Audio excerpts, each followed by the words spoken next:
कार्यक्रमाची सुरुवात आपण संविधान वाचनानं करणार आहोत. आपण सर्व आपल्या जागेवर उभे राहूया.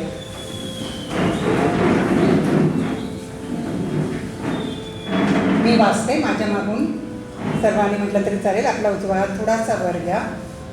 आम्ही भारताचे लोक भारताचे एक सार्वभौम समाजवादी धर्मनिरपेक्ष लोकशाही गणराज्य घडविण्याचा व त्याच्या सर्व नागरिकास सामाजिक आर्थिक राजनैतिक विचार अभिव्यक्ती विश्वास व श्रद्धा आणि उपासना यांचे स्वातंत्र्य दर्जाची व संधीची समानता निश्चितपणे प्राप्त करून देण्याचा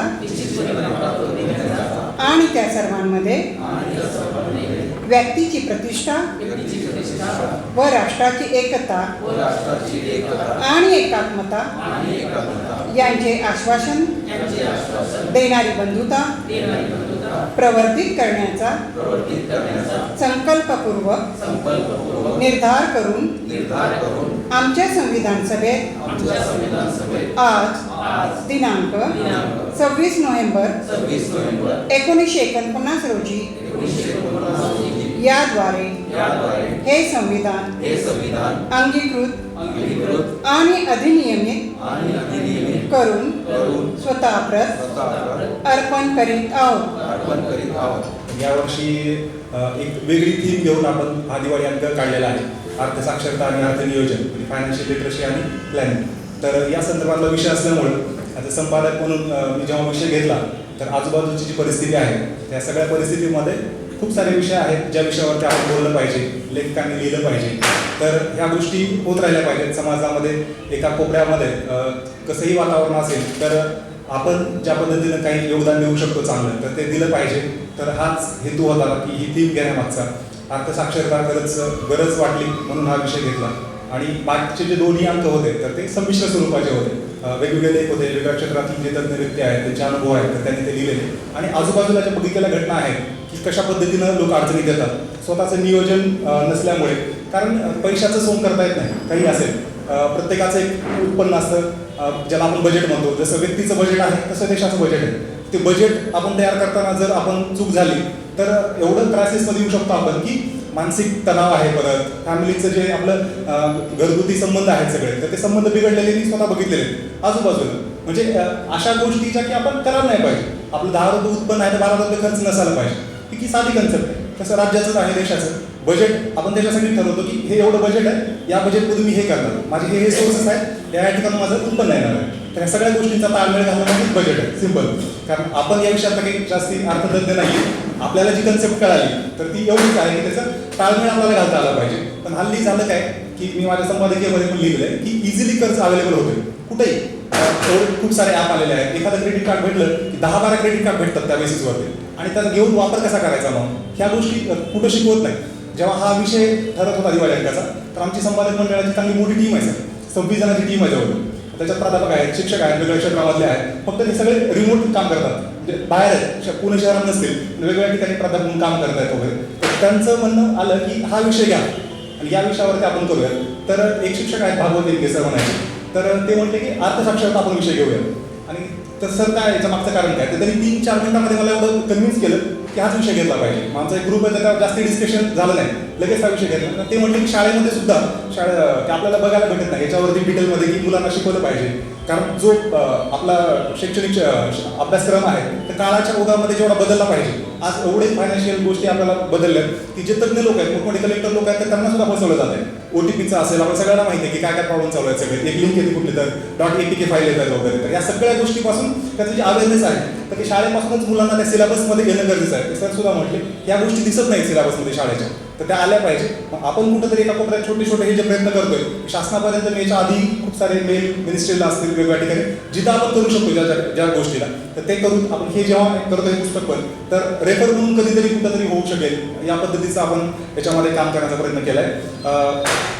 आजूबाजूला ज्या गोष्टी बघितल्या, काही बचत गटाचं सदस्य आहे, चालवतो सेल्फ हेल्प ग्रुप, तर त्या ग्रुपच्या माध्यमातून इझिली कर्ज भेटतंय. भेटताना घेतो आपण, कसा वापर करायचा त्याच्यामुळे अडचणीत आलेले अनेक जण आहेत. आणि भरपूर वेळेस कर्ज घेताना आपल्याला गॅरंटर लागतात, जामीनदार लागतात, तर आपण गॅरंटर होऊन जातो कारण ओळखीचे माणसं असतात. मग आणि म्हटलंय आता जवळच्याने, तर आपण नाही कसं म्हणणार ना, हे असतं सुरुवातीला. का जोपर्यंत त्यांचा फायनान्शियल तुमचा अनुभव चांगला असेल तोपर्यंत. पण एकदा आपण गॅरंटर झालो त्यानंतर परत तो व्यक्ती अडचणीत आला, तुम्ही गॅरंटर, तुम्ही जामीनदार म्हणून तुम्ही जेव्हा अडचणीत येतात, तर ही जी एक तो ट्रॅपच तयार होतो. जसं चक्रव्यूह असतं की त्याच्यात आतमध्ये गेल्यानंतर बाहेर यायचं, हे त्याच्यासाठी अर्थसाक्षरता गरजेची. चक्रव्यूहात जाण्याच्या आधीच तुम्हाला माहिती पाहिजे की माझं प्लॅनिंग जर चांगलं असेल, जरी मी बॅकअप प्लॅन, कॅल्क्युलेटेड रिस्क म्हणतात, नाहीतर हल्ली आजकाल आपण चित्रपट बघतो, स्कॅम 1992 पिक्चर आलेला, त्याच्यामध्ये होतं की रिस्क आहे तो इश्क आहे. म्हणजे अशी फिल्मी डायलॉग वगैरे जे आहेत तर ते रील्सच्या माध्यमातून तर इकडे तिकडे फिरतात.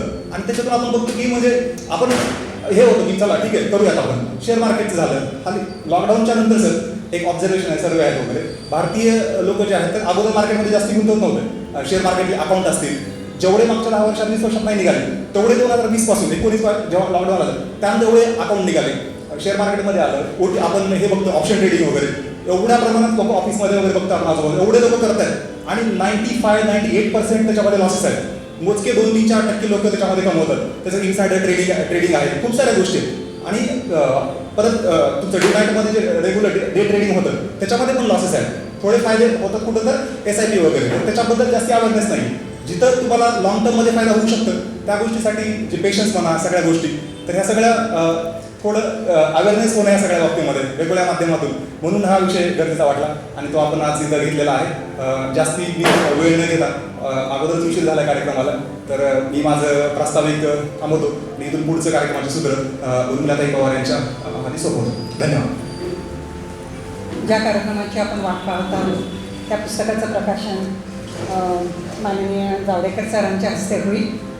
कृपया मान्यवर अध्यक्ष आणि जावडेकर सर आणि आपण मान्यवर यांनी पुस्तकाचं प्रकाशन करावं अशी मी सगळ्यांना विनंती करते.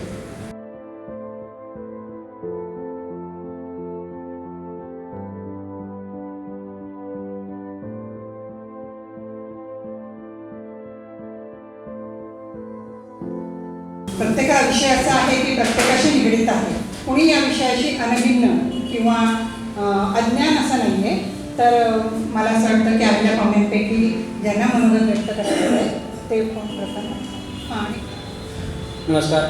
सर्वप्रथम आजच्या कार्यक्रमाचे अध्यक्ष श्याम रुक्मे सर, प्रकाशन ज्यांच्या हातातून झालेले शरद जावडेकर सर, प्रमुख पाहुणे म्हणून लाभलेले आपले नारायण खोरे सर, सोबतच शशिकांत मनोज सर आणि समाजविश्व अंकाचे संपादक आपले चन्नागिरी सर आणि इथं जमलेले सर्व माझे बंधू आणि भगिनींनो.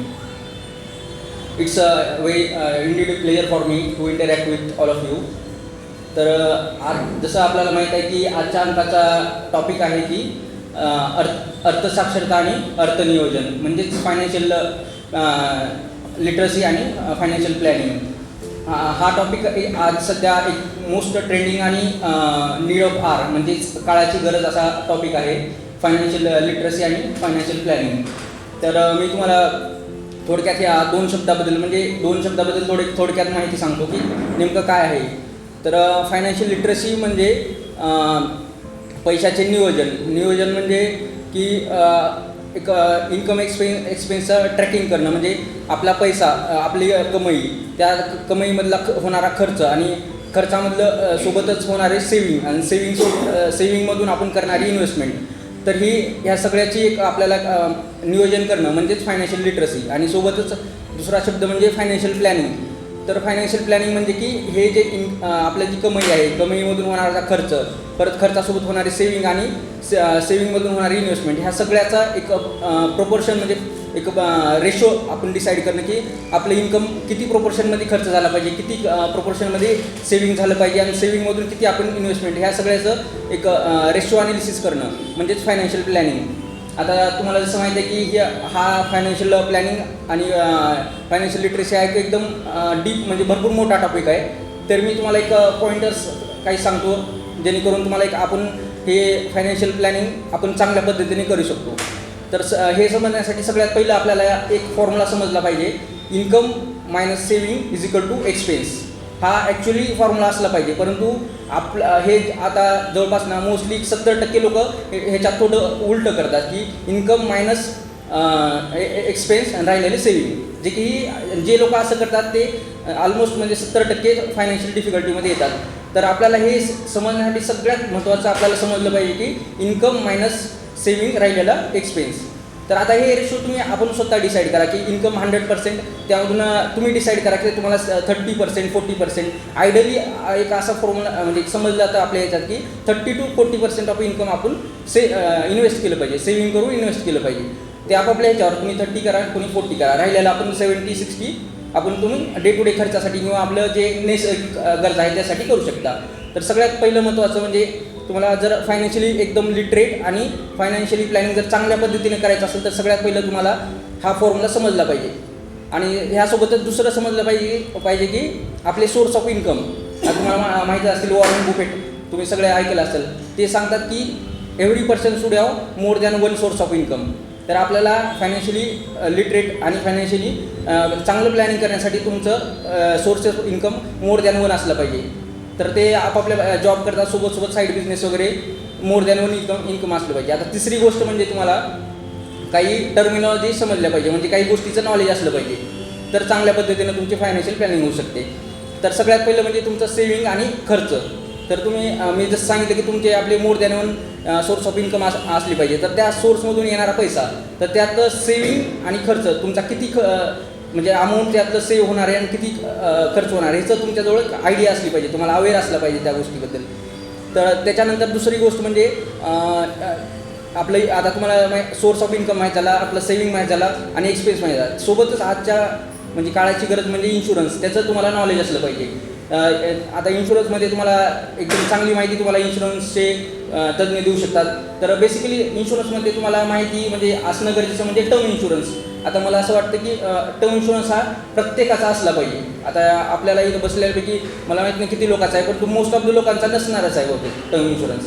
तर तुम्हाला फायनान्शियली चांगलं प्लॅनिंग जर करायचं असेल तर तुम्हाला इन्शुरन्सचं नॉलेज असलं पाहिजे. त्याच्या पुढं सोबतच म्हणलं तर तुम्हाला टॅक्सेसच्याबद्दल.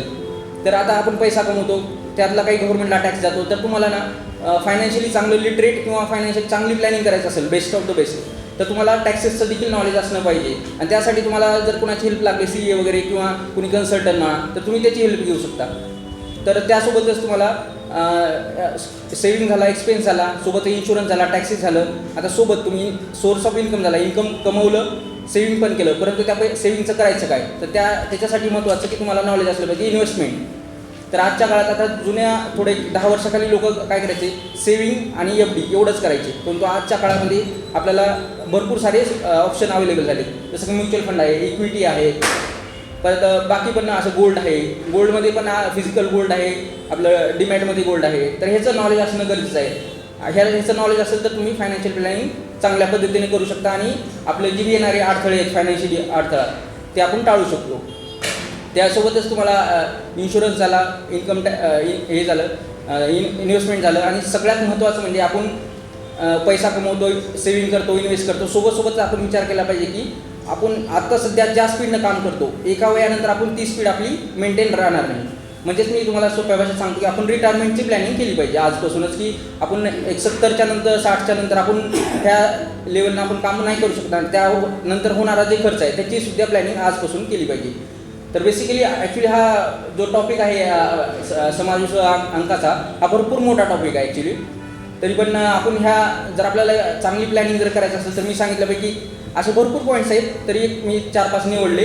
तर याचं एक आपल्याला अवेअरनेस असलं पाहिजे आणि चांगल्या पद्धतीचं प्लॅनिंग केलं पाहिजे.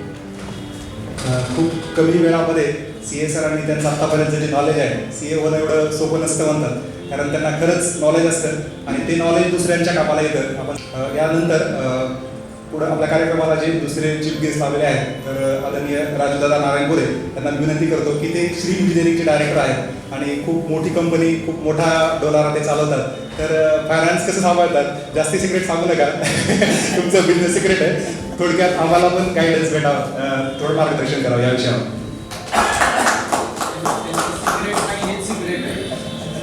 करेक्ट. म्हणजे व्यवसायामध्ये सिक्रेट अशा प्रकार नसतो. व्यवसाय जेवढं ओपन ठेवाल तेवढा व्यवसाय वाढतो, अशा मताचा मी आहे. व्यवसायामध्ये आपण कुठलेही असो, टेक्नॉलॉजी असो, काही असो, आपण सिक्रेट ठेवणे नाही. जे असेल ते समोर ठेवायचं, समोर मांडायचं, आपण नवीन काहीतरी करायचं. आजच्या काळात आज एखादा प्रोडक्ट नवीन आणला की दुसऱ्या दिवशी त्याची कॉपी मारणारे लोक मार्केटमध्ये आहेत. पण ते काय टेक्नॉलॉजीचे फार काही टिकून राहत नाही. तर आपण एखादा प्रोडक्ट आणला तर तो प्रोडक्ट आपण आपल्या जो समाज उपयोगी प्रोडक्ट आहे तो आणायचा, लोकांपर्यंत पोहोचवायचा. तो समजा वाटलं आपल्याला घ्यायचं, कॉम्पिटिशन फार वाटलं की आपण नवीन प्रोडक्ट आणलं, हे आपलं काम आहे.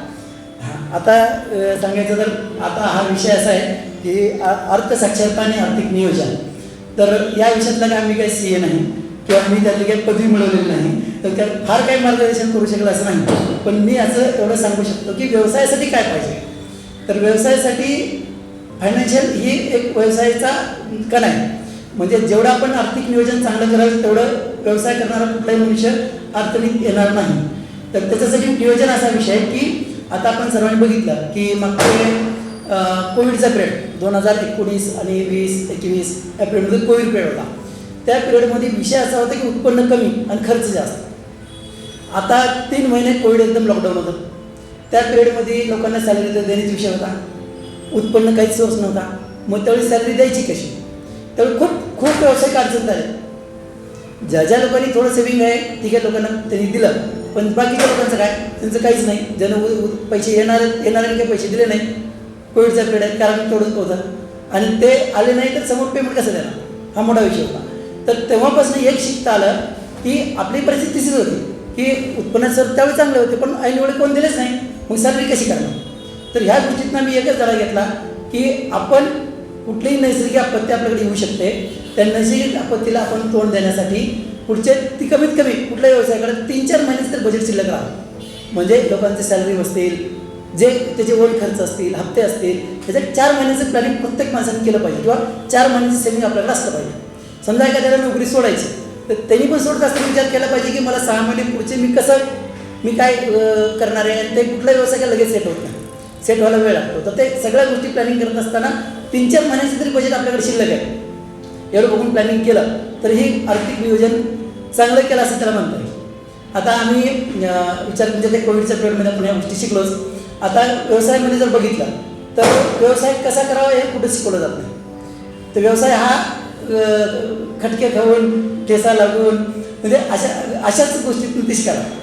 आता सांगायचं गेलं तर आता GST डिपार्टमेंट आहे, कुठलं इन्कम टॅक्स आहे, हेच आता CA सगळ्या गोष्टी माहितीच आहे. तर ह्या सगळ्या गोष्टीचा आपला अनुभव काय अगोदर कॉलेजला कुठं शिकवलेलं नाही आहे. अक्षरशः म्हणजे GST नंबर कसा काढावा हे सुद्धा कुणाला माहीत नाही, पॅन नंबर कसा काढावा माहीत नाही, आधार कार्ड कसं माहीत नाही. आधार कार्ड आता बऱ्याच जणांकडे सगळ्याकडे आहे.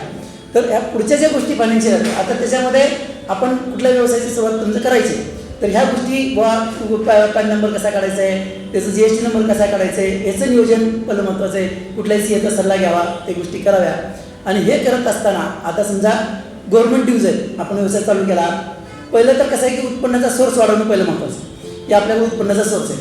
बाकी प्लॅनिंग आर्थिक नियोजन हे नंतरचा पार्ट आहे की पहिलं पार्ट तर की आपल्याला पैसे आले पाहिजे, महत्त्वाचं पार्ट आहे की आपल्याला पैसे आले पाहिजे. तर त्यासाठी आता व्यवसायाची सुरुवात केली, मग त्यात कसं कुठल्याही मार्गानं काम करणे जे लोक कल्याणाचं आहे ते सर्वात मोठं मी प्रत्येक वेळी सांगतो की जे लोक उपयोगी आहे, लोकांच्या कल्याणासाठी आहे असं आपलं काम करायचं आहे आणि त्यातनं उत्पन्नाचा सोर्स आपला वाढवायचा आहे. आणि ते करत असताना मग पैसे येतील, मग त्यात पुढचं नियोजनाचं पार्ट नंतर ऑटोमॅटिक आता काही ठेसा लागून करतील, काही CA सांगतील, म्हणजे ह्या सगळ्या गोष्टीतनं आपल्याला शिकण्याची विषय.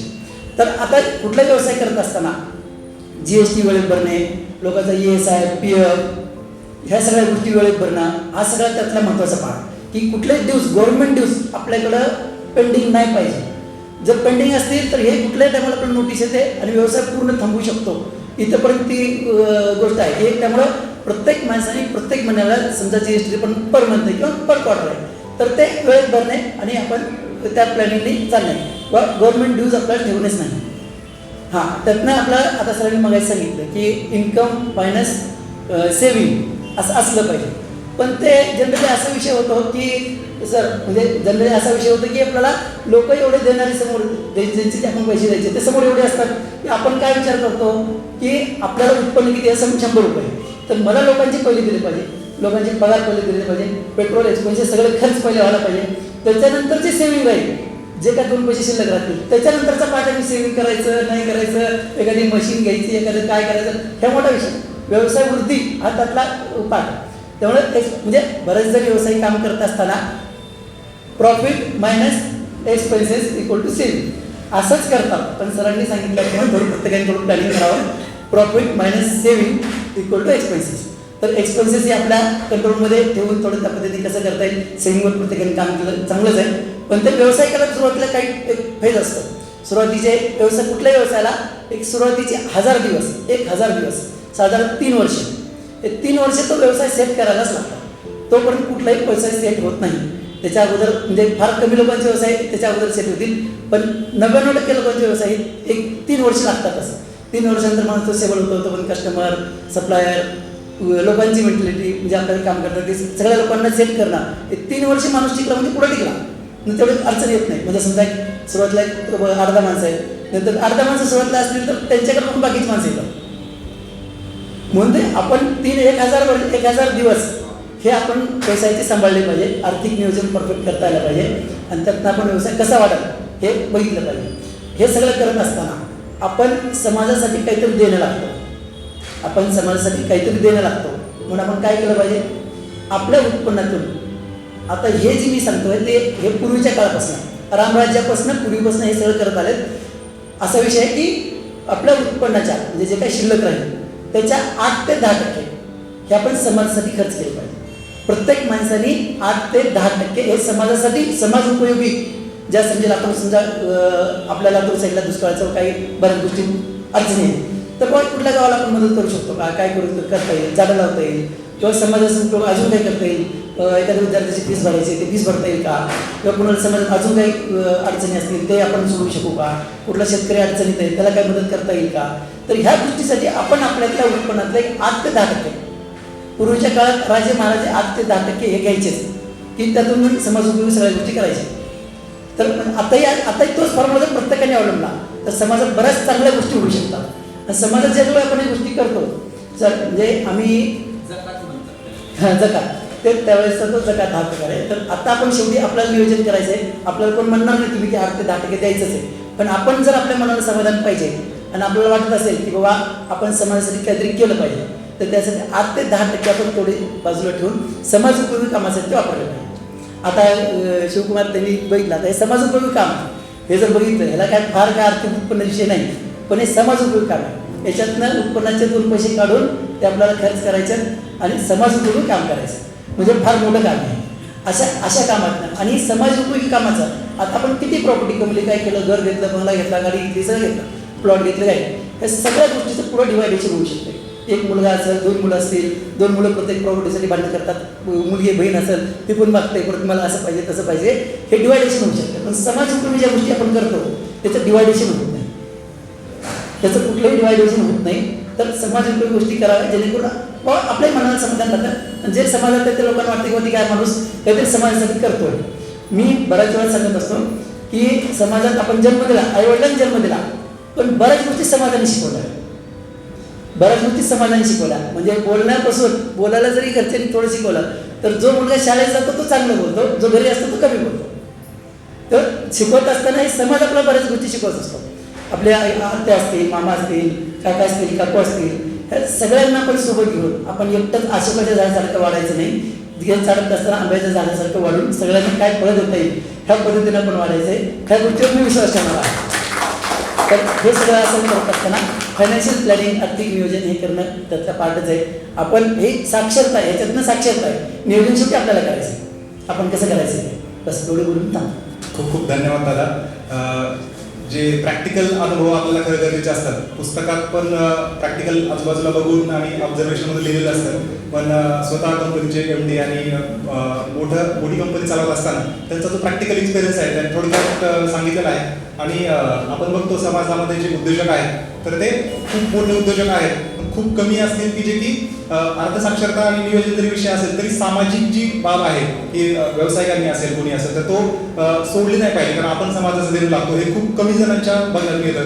फक्त आपल्याला 1-2 नावं टाटासारखे म्हणा किंवा तसे दिसतात, पण बाकीचे जे खूप सारे उद्योजक आहेत तर त्यांना ह्या गोष्टीचं जास्ती जास्ती त्यांना देणे घेणं नसतं. तर जे राजदादांना ओळखतात सगळे, तर त्यांना माहिती आहे की त्यांनी ज्या पद्धतीने बोलतात तर त्याच्यापेक्षा जास्त त्यांचं काम आहे, सामाजिक योगदान आहे. तर खरंच सर तुम्ही इथे येऊन हा विषय आणि या विषयाच्या अनुषंगाने जे मार्गदर्शन दिलं नक्कीच सर्वांसाठी फायद्याचं ठरणार आहे. इथून पुढे मी थोडक्यात आपले दुसरे जे प्रमुख पाहुणे आहेत तर शशिकांतजी मुनत सर, नगर अर्बन बँकेचे माजी संचालक आहेत. सरांचा खूप मोठा अनुभव आहे, सरांना मी खूप जवळून बघितलेला आहे. त्यांनी बँकेत काम करत असताना त्यांनी सुद्धा एक त्यांचं नियोजनामध्ये खूप पक्के आहेत एकदम. कुठले मोठमोठे कार्यक्रम BGSचं खूप मोठ्या प्रमाणावरचे कार्यक्रम त्यांनी ऑर्गनाईज केले.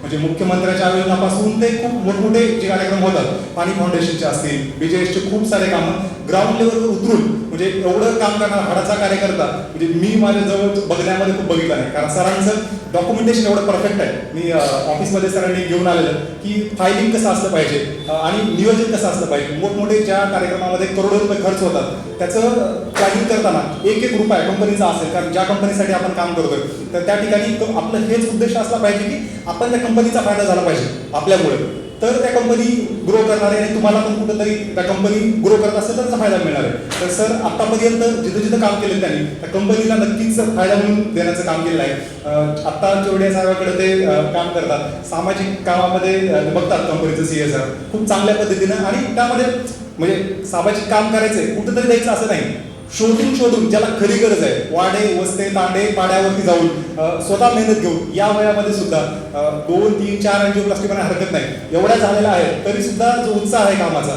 खूप मोठा आहे. आणि त्यांचं जे नियोजन आहे खूप साऱ्या गोष्टी बोलण्यासारख्या आहेत. खरं तर त्यांना मी विनंती करतो की त्यांनी आपलं थोडक्यात या विषयाच्या अनुषंगाने मनोगत व्यक्त करावं, किंवा बँकेत असतानाचे खूप सारे अनुभव आम्हाला तुम्ही सांगितले आहेत तर ते काही आम्हाला सांगा. नमस्कार. शिवकुमारने बरंच काही सांगितलं, पण मी प्लॅनिंगचा भोक्ता आहे त्याबद्दल काही दुमत नाही. मी बँकेमध्ये नगर अर्बन बँकेत होतो सर. आता ती बँक मी 2009मध्ये BRL घेतली आणि शांतीलालजी मुथा जे आहेत त्यांचा मी कार्यकर्ता आहे 35 इयर्स 40 इयर्सपासून. तर ते म्हणणे आता तुझी मला गरज आहे, सर्व सोडून ये. आणि मी आलो आणि 28 वर्ष मी बँकेत जॉब केला. 28 वर्षात सर एक माणसाचा चहासुद्धा नाही घेतला. पण आज त्याच्यानंतर 4 वर्षातच 4-5 वर्षातच माझी बँक डुबली, बंद झाली. आर्थिक नियोजन जे विषय आहे याचं एक जिवंत उदाहरण आहे. 105 वर्षाची बँक आर्थिक नियोजन न केल्यामुळे पुढच्या 5 वर्षात ती बंद पडली. का तर नियोजन कुठल्याच गोष्टीचं नाही. ज्याची कपॅसिटी आहे 1 कोटी रुपये, त्याला जर 10 कोटी रुपये दिले तर काय होणार आहे, त्याचं रिटर्न येतं आहे की नाही ते पाहायला पाहिजे. ते काही पाहिलं नाही. आणि जिथे संस्थामध्ये करप्शन आलं, मी माझ्या सगळ्या मित्र नातेवाईकात बोलताना सांगत असतो आम्ही लोक नालायक झालो, बँकेचा स्टाफ, म्हणून हे एवढं इंडियाभर करप्शन झालं. कुठून विजय मानलेला एवढे पैसे मिळाले, कुठून व्हिडिओकॉनला एवढे पैसे मिळाले. बँकेचे लोक करप्ट होते, म्हणूनच त्यांनी ज्यांची अवकात नसताना 5-5, 10-10 हजार करोड रुपये दिले. ते मी माझ्या स्टाफला नेहमी सांगत असतो, अगर आपको कोई रिश्वत देता है वो 10 रुपये रिश्वत देगा, लेकिन बैंक के 1000 रुपये डुबाएगा. कोई कारण नहीं रिश्वत देने का. रिश्वत कौन देगा? जिसमें कोई प्रॉब्लम है वो. तो आपको 10 रुपये मिलने वाले हैं और 1000 बैंक के डूबने वाले हैं. वो आप कभी भी ध्यान रखना. तर मी ज्या दिवशी बँकेत लागलो, 10वी पास होऊन बँकेत लागलो, त्यावेळेस 10वी पास होते आणि मला सोशलचा नाद होता. तर वडील माझे म्हणले की वडिलांचं दुकान आहे म्हणून तुला काही नाही, बाप नोकरी करत असतात समजत असतं, तुझी अवकात काय, तुला झाडू मारायला 100 रुपये कोणी देणार नाही, आणि चालला सोशल वर्क करायला. तुम्हाला रात्रभर खूप राग आला. एक यंग ब्लड होतं की यार आपले को 100 रुपये नाही देऊ शकते. आणि पेपरला ॲड आली होती की भरती आहे म्हणून, आणि माझाच मामा चेअरमन होता. आम्ही रागारागात ॲप्लिकेशन देऊन टाकलं. आणि नंतर माझ्या घरच्यांनी पकडलं की बुवा याला 6 महिने तरी नोकरी करायची आहे. माझा मामा म्हणणारे मला मुख्यमंत्रीपासून लोकांचे वकील आहेत, आता घरचा माणूस याला दुखवलं तर काय होणार नाही, आणि याला गरज पण नाही. ते म्हणे नाही, याला आर्थिक नियोजनाची अक्कल नाही आहे, तर याचं लाईफ कसं होईल. याचा हा मुलगा हातातनं गेला, कापडाची दुकान मोठी भर रोडवर, हा बसत नाही, हा लोकांचे धुणे धुतोय दिवसभर. त्यावेळेस सोशल वर्क म्हणजे लोकांचे धुणे धुणं होतं. आणि त्याच्यातनं मग मी बँकेत लागलो 100 रुपये महिन्यावर, आणि तिथून माझी सुरुवात झाली. तर पहिल्या दिवशी मला देवाने इतकं चांगलं एक्झाम्पल दिलं. मी चहा प्यायला गेलो समोर टपरीत, तर ते डेली कलेक्शनवाले असतात, त्यांनी आमचे पैसे भरले. 4 आण्याची चहा होती त्यावेळेस, आणि तो जोरात ओरडला, "ओ साहेब, तुमचे 4 आणे तुमची चहाचे पैसे दिले बरं का मी." आमची कॉलर इतकी टाईट झाली. शेवडा मुलगा 10वी पास, आणि साहेब, पहिल्यांदा कोणी साहेब म्हणतंय, आणि वर चहा पण पैसे देऊन गेला. खूप आनंद झाला. आणि दुसऱ्या दिवशी तो कलेक्शन घेऊन आला. तो खूप फाटक्या नोटा घेऊन आला. सगळ्यात हुशार जात कुठली तर डेली कलेक्शनवाला, कारण तो तुमच्या माझ्यासारख्या 100 लोकांना रोज भेटतो आणि त्यांच्या क्वालिटीज तो ॲब्झॉर्ब करत असतो. तर मला माझी जीभच रेटाना त्याला की भैया ये इतना फटा टूटा नोट मैं नहीं दूंगा. मैं म्हणलं यार, इसने 4 आने की चाय क्या पिलाई, दिल में जगह कर ली और मेरा नुकसान हो रहा है, फिर भी मैं बोल नहीं सकता. म्हणजे 4 आण्याच्या चहामध्ये आपली जीभ एवढी जड झाली. बस पहिलाच दिवस होता तो की मला देवाने अक्कल शिकवली की कोणाचं काही घेऊ नको, नाहीतर तू मार खाणार आयुष्यात. आणि तिथून मग मी सुरुवात केली. मी 28 वर्षात कधी कोणाचा चहा पिला नाही, आणि त्यामुळं आज मी व्यवस्थित आहे. माझ्या बँकिंग 28 वर्षात सर खूप अनुभव घेतले. खूप लोक इतके नालायक झालेत लोक आता. पहिली गोष्ट, 80% लोक कर्ज घेताना डुबवण्याच्या हिशोबानेच घेतात. पहिलेच त्यांचं प्लॅनिंग असतं की हे कसं डुबवायचं. आता खूप लोकांचं असं होतं की आम्ही रिकव्हरी असतो, बँकेचा नियम असा असतो, जहाँ से पैसा वसूल होगा साला उसको छोडो मत, फिर वो जामीनदार 1 है 2 है कुछ भी हो. एकदम सावकारीचा लट्टे असतो आमचा की पैसे कुठून वसूल होतील. मग आपण जातो, कोणीतरी गव्हर्नमेंट गॅरंटर आहे, त्याचा पगाराला कपात लावून टाकतो. तो म्हणतो, अरे साहेब माझ्या याला का लावतो, अरे मग तो भरत नाही, तू जा त्याच्याकडं.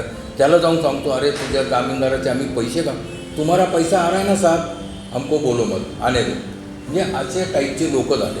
मी माझ्या जिजाजीला आयुष्यात कधी कोणाला जामीन राहिलो नाही. बँकेत काम करतो, पण माझ्या जिजाजीला जामीन झालो. खेड्यामध्ये कसं असतं, भावानी गाडी घेतली, मला गाडी पाहिजे. त्यांचा फोन आला की मला 2 दिवसात गाडी पाहिजे माझ्या दारात. म्हणलं आम्ही जिजाजीचे आहो बाबा नगर को, ते पाथर्डीच्या पुढे राहत होते. बोलवलं, आलं. माझ्या बँकेत नाही म्हणून दुसऱ्या बँकेत केलं की भाऊ मी डायरेक्टर इथे नाही करताय. दुसऱ्या बँकेत फोन केला, त्यांनी त्यांना ॲडव्हान्समध्ये गाडी देऊन टाकली. कर्ज प्रकरण नंतर करू. यायलाच तयार नाही.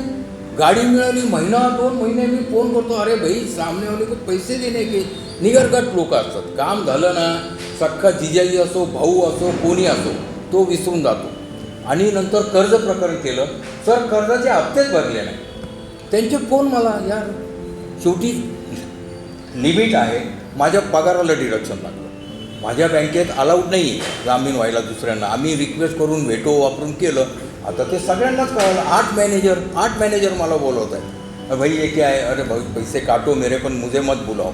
मी त्यांना फोन केला, अहो माझ्या पगाराला अटॅचमेंट लागली तर काय झालं, मी काय पळून चाललो का. अहो म्हणलं आमच्यात असं आहे की नाक कापल्यासारखं आहे पगाराला अटॅचमेंट लागणे म्हणजे, आणि मी डायरेक्टर आहे, माझ्या इथे अलाउड नाही. ते काय तुम्ही सांगा पैसे भरणार आहे मी म्हणून, असं नाही चालत.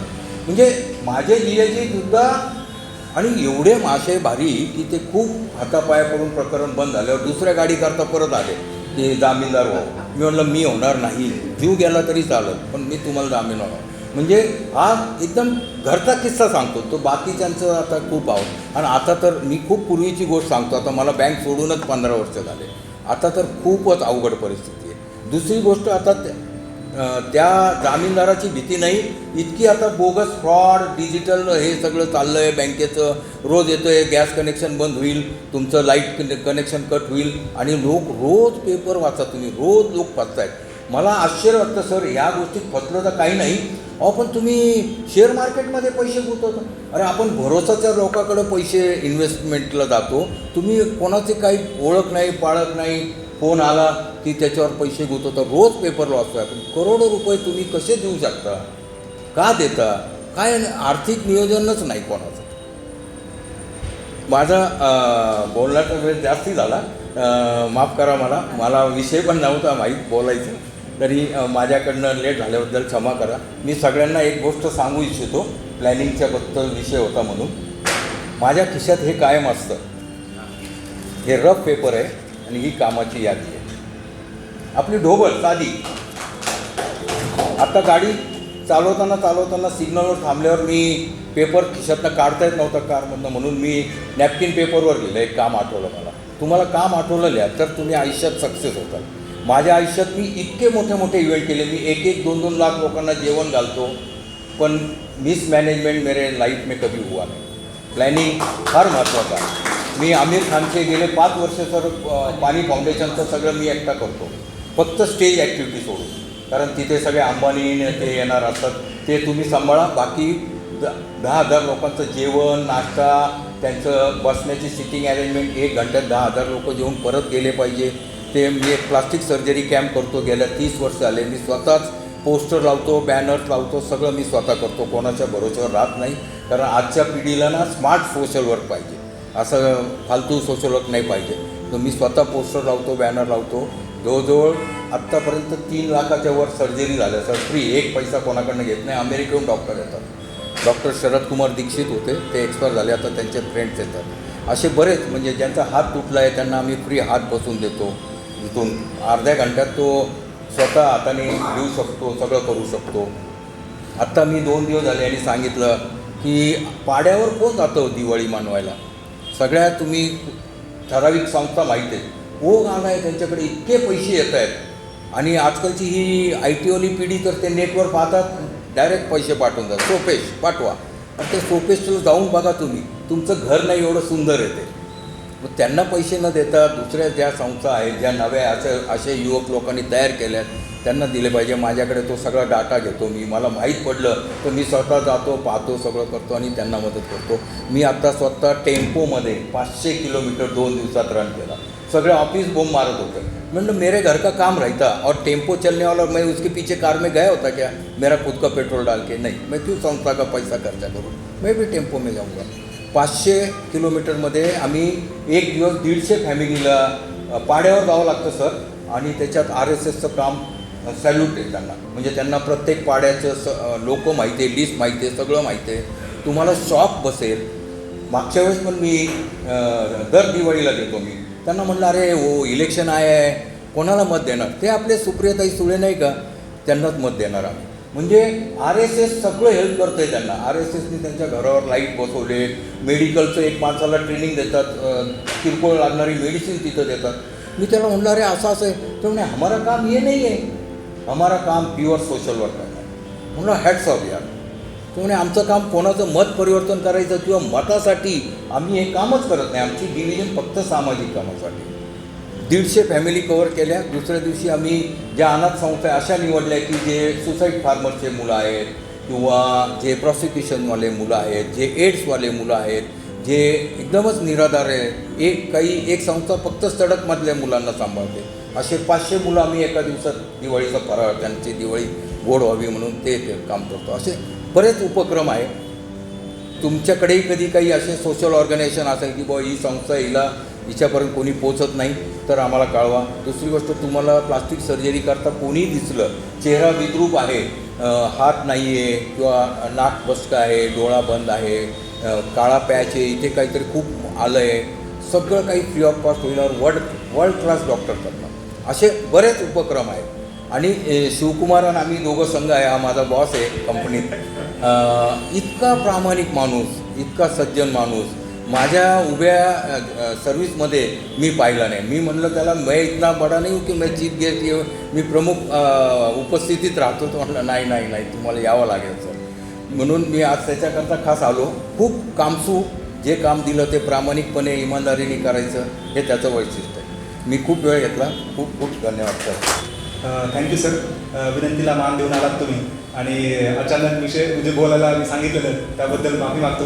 तरी तुम्ही जे मार्गदर्शन केलात, म्हणजे अनुभव सांगितलं ते खरंच खूप महत्त्वाचे आहेत. एवढ्या वर्षांचा अनुभव तुम्ही एवढ्या कमी वेळामध्ये खूप महत्त्वाचा इथं शेअर केला, त्याबद्दल धन्यवाद मानतो. आणि तुमच्यासारख्या व्यक्ती मोठमोठ्या कंपन्यांचे जे हेड असतात, CSR डिपार्टमेंट, त्या डिपार्टमेंटला लाभ हो अशीच मी इच्छा व्यक्त करतो. नक्कीच त्यांच्यामुळं खूप चांगलं काम समाजामध्ये होऊ शकतं ग्राउंड लेवलवरती. कारण भरपूर वेळेस मालकांना माहिती होत नसतं की, कारण त्यांचं शेड्यूल बिझी असतं, सगळ्या गोष्टी असतात. तर त्या ह्याच्यामध्ये की खाली काय चालू आहे, कुणाला मदत दिली पाहिजे नाही दिली पाहिजे. तर सरांसारखी व्यक्ती जर असतील, मी स्वतः मागच्या 3-4 वर्षापासून बघतोय सरांना, एक रुपया कंपनीचा चांगल्याच ठिकाणी तो चांगल्या कार्यात लागला पाहिजे यासाठी कटाक्ष असतो सरांचा, तो बघितलाय. तर सरांसारखी माणसं नवीन पिढीला खरंच एक आदर्श आहेत. शिकून जातात, सोबत हाताला धरून इथं चुकतो इथं बरोबर आहे हे सांगून देतात. सर खरंच तुमचे आभार मानावे तेवढे कमी आहेत. तुम्हाला ईश्वराने आणखी मोठे दीर्घायुष्य देऊ आणि हेच मी इच्छा व्यक्त करतो आणि थांबतो. शिवकुमारनी धन्यवाद प्रकट केले, परंतु मला सुद्धा मनापासून वाटतंय की तुमचे आभार अगदी मनापासून मानावेत आणि खूप छान अनुभव सांगितला आणि एवढ्या सर्व प्रकारे त्यांची कामं चालू आहेत आणि आमच्यासारख्या संस्थांना तुमचं काम करू इच्छिणाऱ्या आणि शिवकुमारसारख्या तरुणांना आणि आमच्यासारख्या लोकांना निश्चितपणे आपलं मार्गदर्शन यापुढे लाभेल अशी अपेक्षा व्यक्त करते. आणि आर्थिक नियोजन आता याविषयी आपण खूप काही ऐकलं, परंतु आता थोडा विषय जरा आपण बदल करूयात आणि त्यासाठी मी आत्ता ज्यांनी पुस्तकाचं प्रकाशन केलं ते जावडेकर सर यांचा परिचय करून देते. प्रोफेसर शरद जावडेकर सर हे वाडिया कॉलेजमधून निवृत्त झाले. पूर्ण त्यांची सेवा तिथे त्यांनी दिली. अखिल भारतीय समाजवादी हक्क सभा याचे ते अध्यक्ष आहेत. शिक्षण हा त्यांचा तळमळीचा विषय. शिक्षणावर अनेक प्रकारचे लेख ते सातत्याने लिहित असतात व वेगवेगळ्या वर्तमानपत्रातून ते प्रसिद्ध होत असतात. अनेक पुस्तके त्यांनी लिहिलेली आहेत. मुख्य सांगायचं म्हणजे शालेय पातळीवर 25% आरक्षणाचा विषय आपल्याला काही जणांना माहिती असेल की 1-2 वर्षापूर्वी सरकारने त्याच्यावर फतवा काढला की हे जे 25% जे आहे म्हणजे 25% आरक्षण आहे वंचित किंवा आर्थिकदृष्ट्या आणि सामाजिकदृष्ट्या जी मागासलेली मुले आहेत त्यांना जे 25% आरक्षण शाळेत होतं तर ते रद्द करावं आणि याचा फतवा निघाला आणि खूप मोठ्या संख्येनं या सगळ्यांचा फायदा वंचित आणि गरीब मागासलेल्या मुलांना मिळत होता. परंतु तो बंद झाल्यामुळे एकच खळबळ उडाली आणि त्यावेळी आम्हीसुद्धा खूप अस्वस्थ झालो. सर तर खूप अस्वस्थ होते या प्रश्नाला घेऊन. काय करावं वेगवेगळ्या प्रकारे सरांचा अभ्यास चालू होता. वेगवेगळ्या भेटी घेणं, वेगवेगळ्या चांगल्या नामक शिक्षक तज्ज्ञांची भेटी घेणं, त्यांचं मार्गदर्शन घेणं, याविषयी सगळ्या खलबती करणं हे सगळं काही चाललं होतं. आणि शेवटी मग आम्ही सगळे या निर्णय सर म्हणाले की आता एकच आपल्याला मार्ग आहे ते म्हणजे कोर्टात आपण याच्या विरुद्ध केस टाकायची. आम्ही म्हणतो बापरे आपली शक्ती काय आणि कोर्ट ते कोण लढणार एवढं, त्याचा पैसा कोण उभा करणार, कुठून करणार. सर म्हणाले गत्यंतर नाही आहे, आपण उभं करूया पैसा आणि आपण लढूयात. पण परमेश्वर कृपेनं निर्मित जो आहे सर्व जग चालवणारा त्याच्या कृपेनं म्हणूयात की एकाच वर्षात त्या केसचा निकाल लागला आणि निकाल आपल्या बाजूने लागला आणि मला सांगायला खूप आनंद होतो की आज देशातील 8 लाख मुलं त्याचा लाभ घेत आहेत. आणि माझ्या बघण्यात ही एक फार मोठी केस सरांच्या बाबतीतली. मुख्यतः KG ते PG शिक्षण, KG ते PG हे शिक्षण देशातील प्रत्येक बालकाला गुणवत्तापूर्ण, समानतेवर आधारित आणि मोफत मिळावे हा जसा माननीय भाईवैद्यांचा आग्रह होता त्याच आग्रहाला धरून सर सातत्याने काम करतायत. त्यांचं शिक्षणाविषयी अभ्यास सतत चालू असतो. त्याविषयी लेख लिहिणं किंवा संबंधित आता नवीन अभ्यासक्रम येऊ घातलेला आहे त्याविषयी त्यांची टिप्पणी चालू असते. त्याविषयी ते प्रत्येक वेळी काही मार्ग किंवा काही मुद्दे उचलतात. त्या मुद्द्यावर अनेक वेळा चर्चा होते आणि जे आपल्या मुलांना किंवा आपल्या देशातील प्रत्येक मुलाला जे हक्काचं मिळायला हवं, जे सोयीस्कर हवं, त्याच्या मानवी हक्काला जे आवश्यक आहे ते शिक्षण त्याला मिळावं यासाठी आमची संस्था धडपडत असते आणि सर प्रामुख्याने त्यासाठी विशेष कष्ट घेतात आणि सातत्याने अभ्यासपूर्ण त्यावर वाच्यता करतात, चर्चा करतात आणि लेखन करतात. तर मला वाटतं सरांना फार त्यांचा परिचय दिलेला किंवा फार स्तुती केलेली आवडत नाही. मी इथे थांबते आणि सरांना विनंती करते की त्यांनी शिक्षणाबद्दल आणि या कार्यक्रमाला अनुसरून आपले मत व्यक्त करावे. कृपया सरांनी यावे. मुळात फायनान्स हा विषय अतिशय वृक्ष आहे आणि त्यामुळे या सभागृहात गर्दीच्या ऐवजी दर्दी माणसं आलेली आहेत. प्रत्येक माणूस हा जवळजवळ 10-20 माणसांचा ऐवज आहे आणि त्यामुळे शिवकुमारजी या सभागृहातली प्रेक्षकांची संख्या तुम्ही सहज 500 धरा प्रत्यक्षामध्ये. पहिल्या प्रथम मी शिवकुमार यांचं मनापासून अभिनंदन करतो की मुळात दिवाळी अंक काढायचा विचार त्यांनी केला. हे 3रं वर्ष आहे तुमचं. दिवाळी अंक काढणं हे अतिशय जिकिरीचं काम आहे लेख मिळवणं, त्याचं नियोजन करणं, जाहिराती मिळवणं, ते छापून घेणं, त्याचं प्रूफ रिडिंग करणं, प्रूफ रिडिंगमधनंही परत काही चुका राहिल्या तर लोकांच्या शिव्या खाणं संपादक म्हणून, हे सगळं संपादकाला करावं लागतं.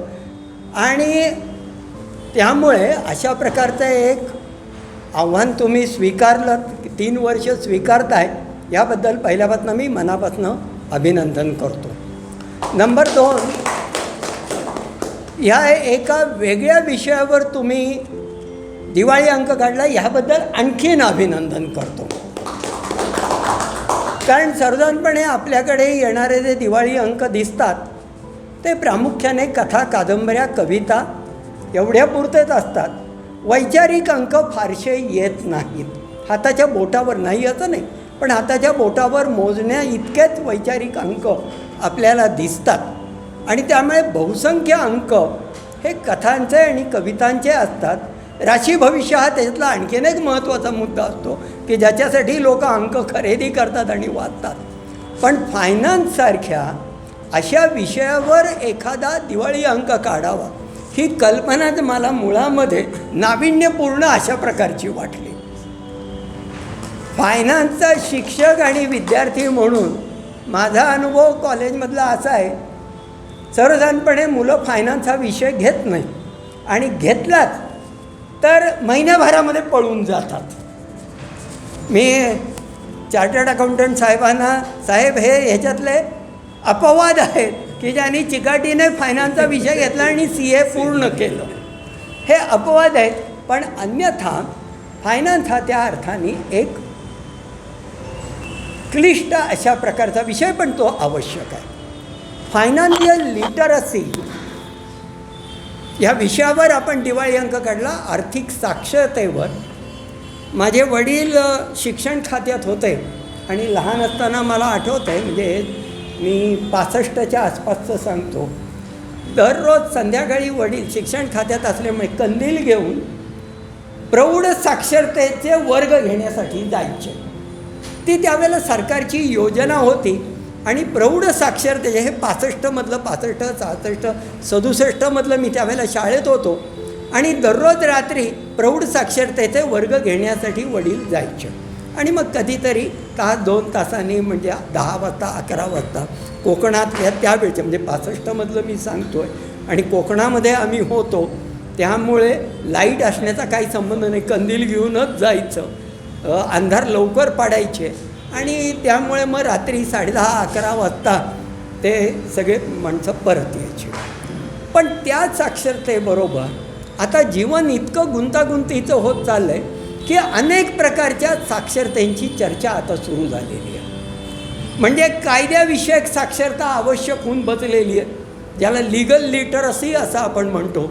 ही लिगल लिटरसी, कारण कायद्याचं मी बोलणं योग्य नाही आहे, जज साहेब तिथे बसलेले आहेत, पण सर्वसाधारणपणे आम्हाला जे काही शिकवलं गेलं की ignorance of law is no excuse. तर त्यामुळे किमान कायद्याची साक्षरता पाहिजे, आरोग्याची साक्षरता पाहिजे, तंत्रज्ञानाची साक्षरता पाहिजे, त्याचबरोबर आता पर्यावरणाची साक्षरता पाहिजे. एन्व्हायरमेंटल लिटरसी हा महत्त्वाचा मुद्दा, जीवन मरणाचा मुद्दा झाला आहे. तसाच फायनान्शियल लिटरसी हा सुद्धा एक महत्त्वाचा हिस्सा होऊन बसलेला आहे आणि त्याच्याबद्दल प्रचंड स्वरूपाची निरक्षरता आहे, हे स्पष्टपणे दिसून येतं. आणि या फायनान्शियल लिटरसीच्या 2 बाजू, एक बाजू चार्टर्ड अकाउंटंट साहेबांनी वैयक्तिक पातळीवरच्या फायनान्शियल लिटरसीची सांगितली आणि बँकेत काम करणाऱ्यांनी बँकेतल्या फ्रॉडबद्दल जे सांगितलं, त्याच्यासाठी सुद्धा समाजामध्ये साक्षरता असण्याची आवश्यकता आहे. मल्ल्या असेल किंवा हर्षद मेहता असेल, ह्यांनी काय केलं, कोणाचे पैसे डुबवले, सामान्य माणसाचे पैसे डुबवलेले आहेत. आणि त्यामुळे आपण या ठिकाणी, आम्ही सरकारला कर दिला, त्या करातनं बँका उभ्या राहिल्या, त्या करातनं कर्ज दिलं, मग ते ICICI बँक असेल किंवा इतर कुठल्याही बँका असतील, यांनी कर्ज दिलं आणि तो पैसा सगळा डुबला. आणि माणसं केवळ डुबला नाही, तर माणसं सरकारच्या नाकाखारनं परदेशामध्ये गेली. ह्याच्याबद्दल समाजामध्ये साक्षरता नको का? हा आणखीन एक साक्षरतेचा व्यापक संबंध आहे आणि त्यामुळे या दोन बाजूंवर खरं म्हणजे दोघांनीही मुद्दा सांगितलेला आहे. त्यामुळे मला असं वाटलं चार्टर्ड अकाउंटंट साहेब बोलल्यानंतर कार्यक्रम संपवला असता तरी चाललं असतं. नंतर काहीही सांगण्यासारखं नव्हतं. जे काही सांगायचं ते त्यांनी क्रक्समध्ये सांगून टाकलेलं आहे. उत्पन्नाच्या वाढीला मर्यादा आहे आणि त्यामुळे असलेल्या उत्पन्नाचं जास्तीत जास्त योग्य नियोजन परतावा मिळण्याच्या दृष्टीने कसं करता येईल ह्याचं नियोजन म्हणजे साधी औपचारिक आपली आर्थिक साक्षरता आहे. म्हणजे पूर्वीच्या काळामध्ये आपल्याकडे महिला आज्या यांच्या वयाच्या महिला पैसे पुरचुंडीत बांधून धान्याच्या तांदूळाच्या किंवा याच्या धान्याच्या डब्यामध्ये लपवून ठेवत असत. ही त्यावेळची सेविंगची कल्पना होती. भारतामध्ये सेविंगचा रेट चांगला आहे हे फार विशेष आहे. आपल्याकडची इकॉनॉमी एक्सपेंडिचर इकॉनॉमी नाही, अजून आलेली नाही आहे, पण ती येणार याच्या पुढच्या काळात. ती यायला लागलेली आहे. क्रेडिट कार्ड हे त्यातच आहे. पैसे असोत नसोत खर्च करा आणि नंतर बँकेला सावकाशपणे देत राहा. तुमच्या मागे लागतात ते मागे लागतात पठाणासारखे. सांगण्याचा मुद्दा हा आहे की एक्सपेंडिचर इकॉनॉमी हे भांडवलशाही व्यवस्थेचं वैशिष्ट्य आहे. म्हणजे बाजारात पहिल्यांदी वस्तू आणा आणि नंतर जाहिरातीच्या मार्फत ग्राहक तयार करा आणि ग्राहक तयार करून माल विका आणि तो माल विकण्यासाठी आम्हीच तुम्हाला कर्ज देतो. म्हणजे बजाजनी फिल्टर काढायचा, त्याच्या आधी बजाजनी आणि या कारखानदारांनी पाणी अशुद्ध करायचं, ते शुद्ध करण्यासाठी फिल्टर तयार करायचा, तो फिल्टर बाजारात आणायचा आणि फिल्टर विकण्यासाठी बजाज फायनान्सनी कर्ज द्यायचं. हे जे सगळं चक्र आहे म्हणजे गुटखा विकायचा आणि कॅन्सर रिसर्च, मी नावं घेत नाही, आपल्याला माहिती आहे गुटखा विकायचा आणि कॅन्सरचं हॉस्पिटल काढायचं. कोण करतं हे आपल्याला सगळ्यांना माहिती आहे. भांडवलशाही व्यवस्थेमध्ये ही संपूर्ण एक्सपेंडिचर इकॉनॉमी आलेली आहे की यूज अँड थ्रो. माझ्या वडिलांकडे वेस्पा आणि लॅम्ब्रेटा होती. 30 वर्ष घरामध्ये ती लॅम्ब्रेटा वापरली गेली. आता म्हणजे यूज अँड थ्रो. फ्रीज घेतला की 2 वर्षामध्ये रिप्लेस करा म्हणूनच सांगतात. एखाद्या गोष्टीची ड्युरेबिलिटी ही महत्त्वाची आहे हे आपण जाणतो. पण या सगळ्या जाहिरातीच्या युगामध्ये हे जे फायनान्सचं नवीन चक्र आलेलं आहे की लगेच रिप्लेस करा. त्याची गॅरंटी किती? 1 ते 1.5 वर्षाची, 2 वर्षाची, नंतर नवीन फ्रीज घ्या. म्हटलं काय वेळ लागलं का काय? 2 वर्षामध्ये परत 40,000चा 50,000चा नवीन फ्रीज घ्यायचा. पण ही व्यवस्था आलेली आहे. याच्याबद्दलची सुद्धा जागरूकता समाजामध्ये निर्माण होणं हे आवश्यक आहे. ह्याला विरोध करणं ही सुद्धा मानसिकता फायनान्शियल लिटरसीमधनं निर्माण होणं आवश्यक आहे. बँकांचं स्वरूप इतकं बदललेलं आहे की आम्ही आमची सेविंग बँकेमध्ये ठेवतो. एक तर बँकेचा इंटरेस्ट रेट कमी झालेला आहे आणि मला अजिबात आता आश्चर्य वाटलं नाही की येत्या 2 वर्षामध्ये जो प्रकार युरोपामध्ये आणि अमेरिकेत त्यांनी चालू केला आहे. युरोपामध्ये आणि अमेरिकेमध्ये चूक असेल तर आपण दुरुस्त करा मला, आपण बँकिंग क्षेत्रातले आहात. युरोपात आणि अमेरिकेत तुमच्या अकाउंट होल्डरला इंटरेस्ट दिला जात नाही, 0 इंटरेस्ट. अकाउंट होल्डरकडनं सर्व्हिस चार्जेस घेतले जातात की तुमचे पैसे आम्ही सांभाळतो म्हणून तुम्हीच आम्हाला इंटरेस्ट द्या. 1% येत्या 5 वर्षामध्ये भारताच्या बँकिंग सेक्टरमध्ये हे आलं तर आश्चर्य वाटणार नाही. कारण बँकेचा इंटरेस्ट रेट ज्या गतीने कमी होतो आहे ते बघितलं तर याच्या पुढच्या काळात हेच होणार येणारच की बँकांचा म्हणजे बँकेमध्ये मग पैसे ठेवायचे कुठे? तर मग ते सगळं जे एक्सपेंडिचर इकॉनॉमी आहे की तुम्ही सेविंग करूच नका. तुम्हाला सेविंग करायच्या ऐवजी तुम्ही खर्च करा आणि खर्च करून टाका. मग आयत्या वेळेला इमर्जन्सीमध्ये ज्या वेळेला पैसे लागतील त्यावेळेला पैसे येणार कुठनं? ह्याच्यामध्ये हायब्रिड कॅपिटॅलिझम आम्ही जो आणला आहे तो त्याच्यातनं निर्माण झालेले हे प्रश्न आहेत. हायब्रिड कॅपिटॅलिझम ह्याचा अर्थ असा, युरोपामध्ये हे बरोबर आहे पण युरोपामध्ये 3 गोष्टी महत्त्वाच्या आहेत की ज्या आपल्याकडे नाहीत. 3 गोष्टी कुठल्या युरोपामध्ये भांडवलशाहीमध्ये झालेल्या आहेत. एक युरोपामध्ये झालेली आहे की सार्वत्रिक हेल्थ इन्शुरन्स आहे. त्यामुळे पैसे नाहीत म्हणून रस्त्यावर माणूस मरत नाही. म्हणजे भले त्याच्याकडे संपूर्ण आलेला सर्व पगार संपला आणि तो शून्यावर आला तरीसुद्धा जगण्याची अडचण त्याला होणार नाही. याचं एक कारण असं की हेल्थचं असेल तर 100% सरकारी हेल्थ इन्शुरन्स आहे. अनएम्प्लॉयमेंट असेल तर 100% अनएम्प्लॉयमेंट कॉम्पेन्सेशन दिलं जातं. हे दुसरं आहे. आणि तिसरं आहे राहण्यासाठी किमान जागा उपलब्ध करून दिली जाते. म्हणजे अन्न वस्त्र निवारा या तिन्ही गोष्टीची काळजी युरोपामध्ये घेतली जाते. आणि त्यामुळे तिथल्या बँकिंग सेक्टरमध्ये मग लोक आता प्रश्न इमर्जन्सी येऊन येणार का? इमर्जन्सी काहीच येणार नाही. सर्वात मोठी इमर्जन्सी म्हणजे आरोग्याची. मला काही होत सरकार मला फ्रीमध्ये आणि चांगल्या दर्जाचं मेडिकल ट्रीटमेंट देणार आहे. त्यामुळे मग सेविंग करण्याची गरज नाही. अशा प्रकारची मानसिकता युरोप अमेरिकेच्या भांडवलशाहीमध्ये आहे. आपल्याकडे तसं नाही आहे. आपल्याकडे एक्सपेंडिचर इकॉनॉमी आणताय पण ह्याची गॅरंटी काहीच नाही. त्यामुळे चुकून माकून आजारी पडल्यानंतर माणूस हॉस्पिटलमधनं जिवंत बाहेर आला तर 100% बिल बघून तिथल्या तिथे हार्ट फेल होऊन मरेल. म्हणजे आरोग्य आहे, तुमचं अनएम्प्लॉयमेंट आहे, ओल्ड एज पेन्शन आहे. तिथे पेन्शन आहे, ओल्ड एज पेन्शन आहे. आपल्याकडे सरकारी ह्याच्यातलं सुद्धा पेन्शन आता त्यांनी बंद केलेलं आहे. त्यामुळे 60 वर्षांनंतर जगायचं म्हणजे कसं जगायचं, काय गॅरंटी, काहीच गॅरंटी नाही आहे. तिथे सरकार, युरोपातली सर्व सरकारं, सर्व स्कॅन्डिनेव्हियन कंट्री सर्व माणसांना किमान पेन्शन देतात. आपल्याकडे किमान पेन्शनची कल्पना नाही.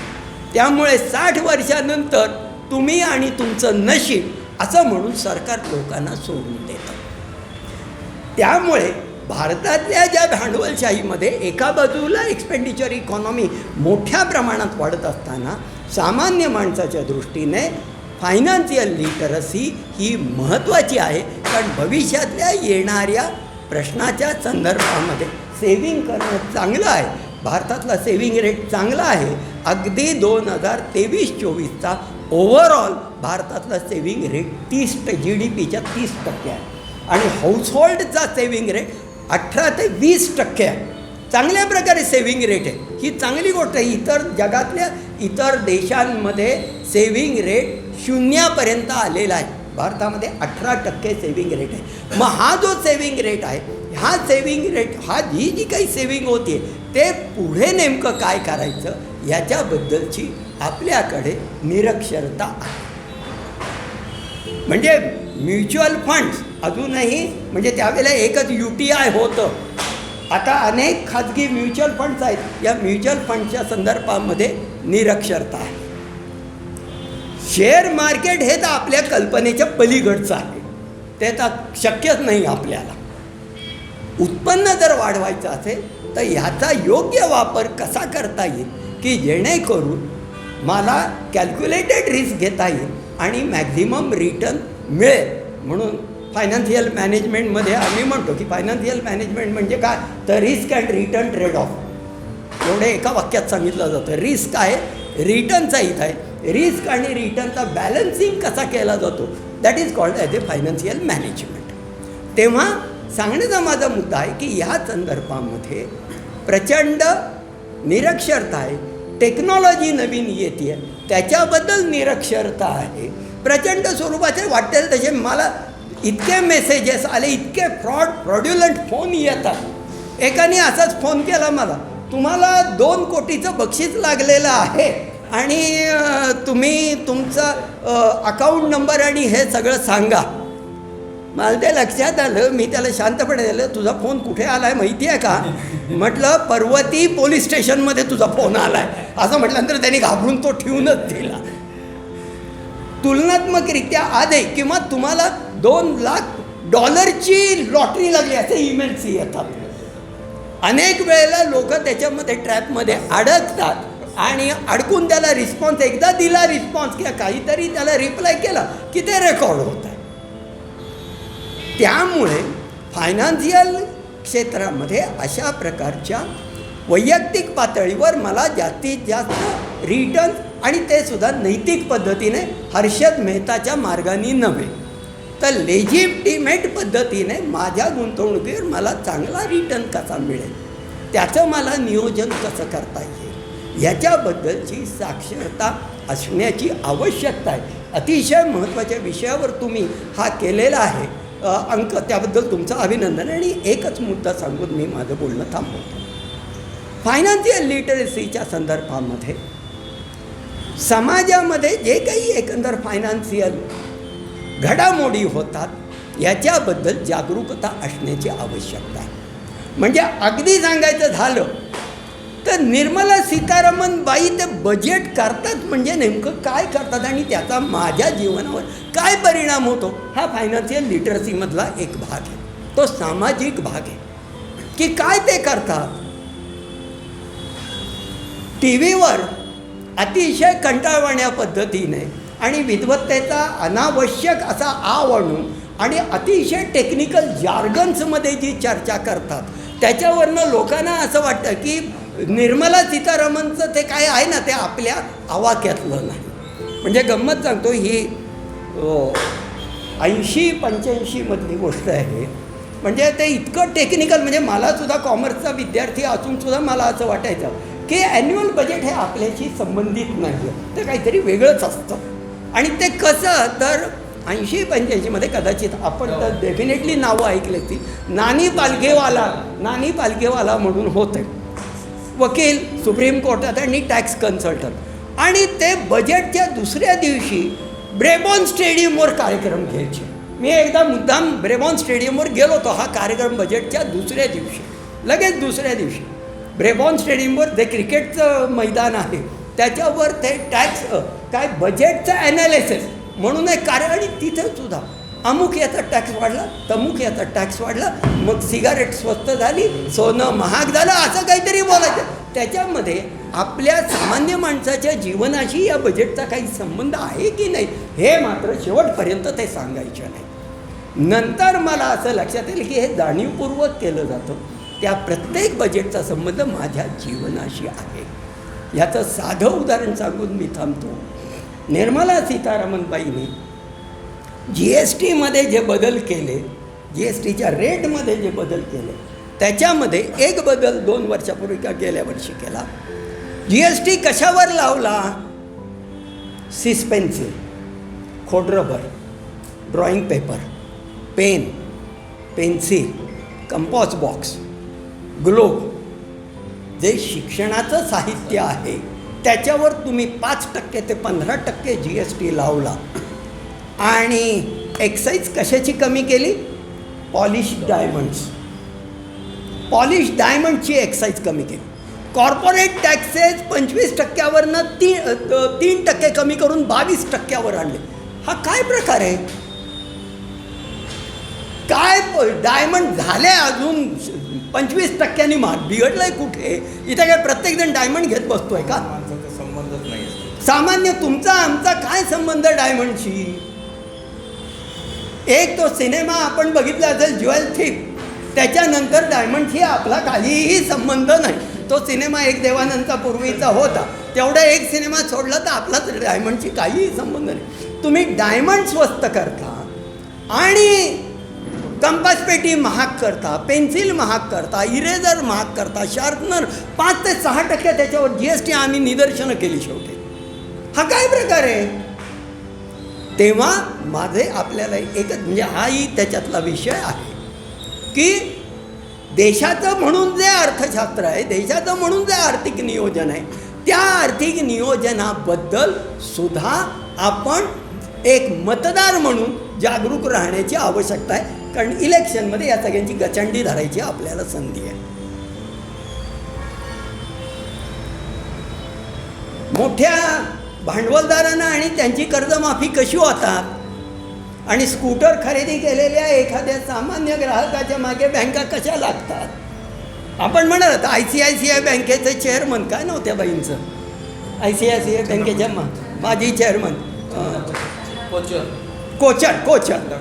कोचर बाई ही सगळी मंडळी श्रीमंत झाली तो व्हिडिओकॉनवाला श्रीमंत झाला. आणि एखाद्या बँकेकडनं जर स्कूटर घेतली असेल ना आणि स्कूटरचा हप्ता जर चुकला असेल तर पठाण दारात येऊन उभा राहतो.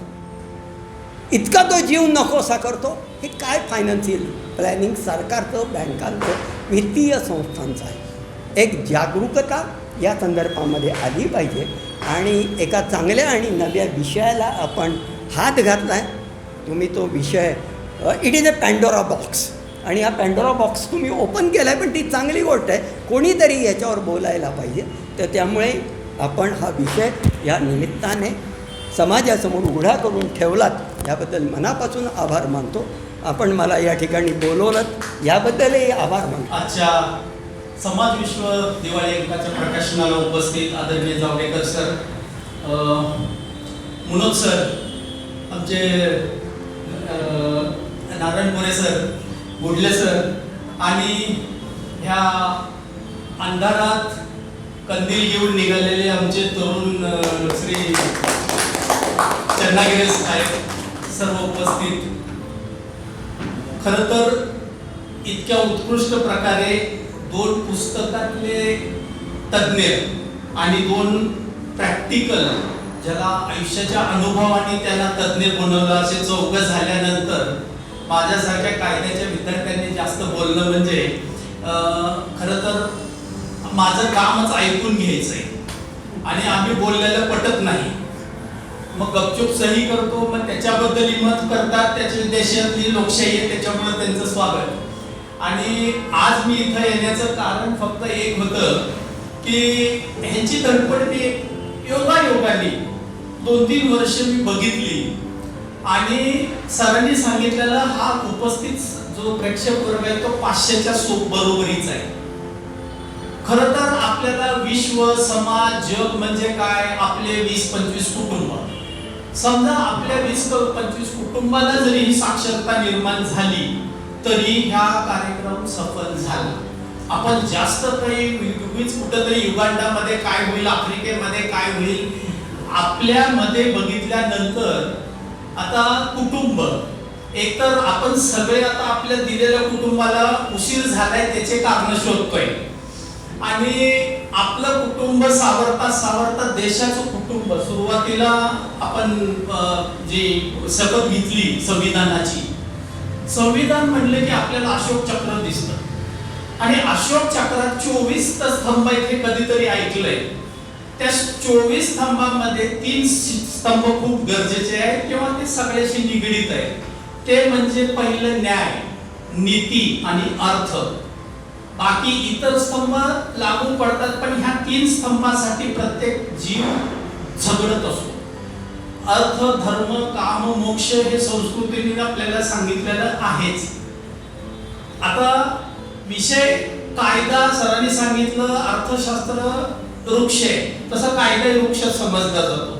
पण दैनंदिन जीवनाशी ते निगडीत असल्यामुळं आपल्याला आता लिगल लिटरसी बद्दल आपल्या संपादकीय लेखात चंद्रगिरी साहेबांनी लिहिलेलं आहे की किती कमी रेट आहे. सर्वप्रथम ह्या अंकाबद्दल सांगणं मी अध्यक्ष म्हणून माझं कर्तव्य आहे.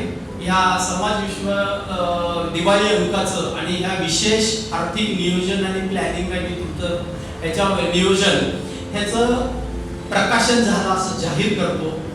त्याच्यामध्ये 12 लेख लिहिलेले आहेत, 2 कविता आहेत, संपादकीय आहे आणि कुणाला वाचायला वेळ कमी असेल तर 13 सूत्र एकाने लिहिलेले. सार जर ते बघितलं तरी खूप मोठी साक्षरता निर्माण होईल, ह्याच्यामध्ये कुणालाही शंका बाळगायचं कारण नाही. कमीत कमी शुभेच्छा पाठवताना ते 13 मंत्र जरी लोकांना पाठवले, त्या 13तले प्रत्येकाने 3 जरी लक्षात ठेवले तर त्याचा दिवस चांगला जाईल आणि त्यानिमित्त आपला हा कार्यक्रम किंवा साक्षरता अभियान जे आहे ह्या क्षेत्रातलं ते नक्की आपण खारीचा वाटा उचलला असं म्हणायला हरकत नाही. ज्यांना जास्त वाचायचं आहे त्यांच्यासाठी उत्कृष्ट लेख आहेत. ज्यांना वेळ नाही आहे पण फक्त व्हॉट्सअप विद्यापीठातनंच ज्ञान घ्यायचं आहे, वेळ कमी आहे, कृपा करून त्यांनी ते 13 सूत्र वापरावे. आपल्याला सध्या माहितीचा मार आहे. माहिती आणि ज्ञान ह्याच्यात फरक आहे. हे आपण जावडेकर सरांचं जर आत्ताचं जे उद्बोधन ऐकलं तर आत्तापर्यंत आपल्याला 1000 मेसेज येऊन जातात. ते कुठं जातात माहीत नाही. पण खोडरबर, कंपास आणि पेन्सिलवर GST लागतोय, ही एवढी जरी साक्षरता आली तरी ते संविधानी भलं झालं. आणि बरेचसे कुटुंब किंवा जे मूलभूत गरजेपासनं गरीब लोक जी आपल्या शिक्षणासारख्या महत्त्वाच्या विषयाकडनं वंचित राहत आहेत, त्यांच्यासाठी आपण कुठंतरी हातभार लावू शकतो. खरं तर महत्त्वाचं काय असतं माहिती आहे का, की आपल्याकडं सगळ्यांनी सांगितलेलं आहे, नवीन कोणी सांगत नाही. फक्त आपण ऐकत नाही म्हणून ते रिपीट करावं लागतं. आणि अध्यक्षाचं काम काय असतं, सगळ्यांनी झाल्यावर त्याचं अवघड झालं असतं. म्हणजे जिंकलेली मॅचमध्ये दुसरे 2 बॉलवर 4-6 मारायला काही जास्त कष्ट पडत नाही. तर या कार्यक्रमाच्या निमित्त खरं तर मी एक सांगेन आपल्याला, असं म्हणलं जातं इंग्रजीमध्ये की money is the worst kind of invention ever made by the human being. एक बघा विरोधाभास कसा आहे.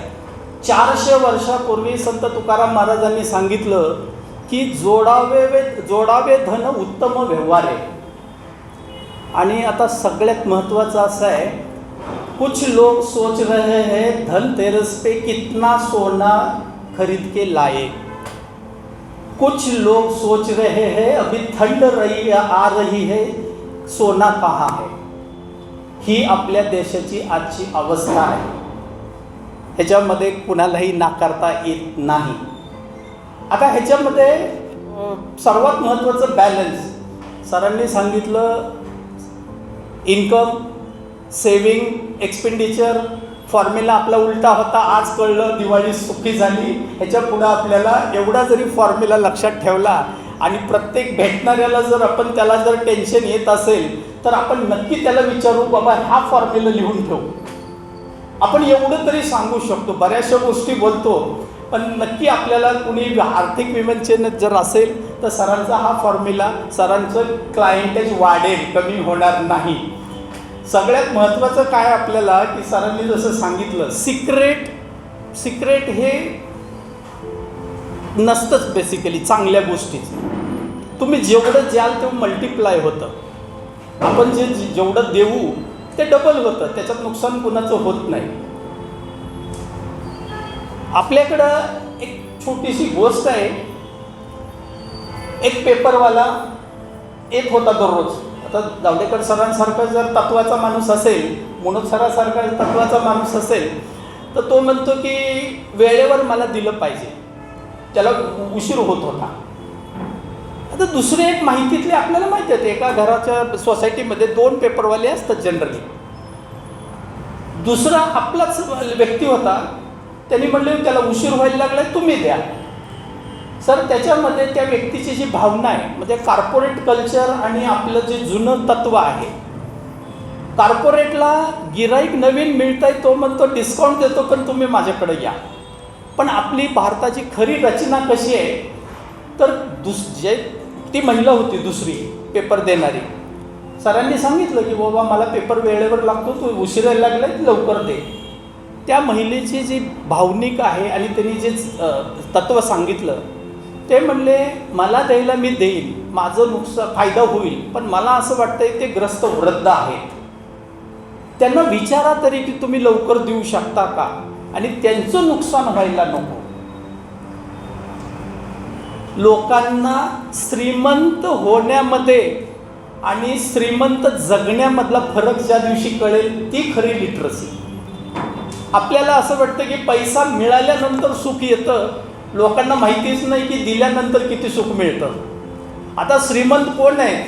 श्रीमंत मनोज सर आहेत, नारायण पुरे सर आहेत, जावडेकर सर आहेत. कारण त्यांना देतात. खरं तर देणारा श्रीमंत असतो. ही ज्या दिवशी कळेल ना, त्याचा अर्थ असा नाही आहे की बाबा कुणी चांगल्या मार्गाने अर्थार्जन करण्यामध्ये कधीही तुम्हाला काहीही अडचण येत नाही. आणि सगळ्यात महत्त्वाचं सांगितलं सरांनी की नोटीस येत नाही म्हणजे कोर्टाची पायरी चढायची गरज येत नाही. आणि तशा व्यक्तीला दवाखान्याची पायरी चढायची गरज येत नाही. म्हणजे जुनं जे तत्त्व आहे आपल्याकडं की कोर्टाची आणि दवाखान्याची पायरी चढायची वेळ शहाण्या माणसावर येऊ नये. आलीच तर इथंच यावं. त्याचं पुढचं सगळं जे महत्त्वाचं आहे, संपादकीयमध्ये सरांनी लिहिलेलं आहे, अंथरूण बघून पाय पसरावं. आताचं कॉर्पोरेट कल्चर असं आहे तू अंथरून लांबव ना. आता लांबव याचा अर्थ तुटेपर्यंत लांबवू नये. आणि आपल्याला गरजच जर नसेल, सगळ्यात महत्त्वाचं म्हणजे माझ्या वडिलाचं वय आज 106 आहे.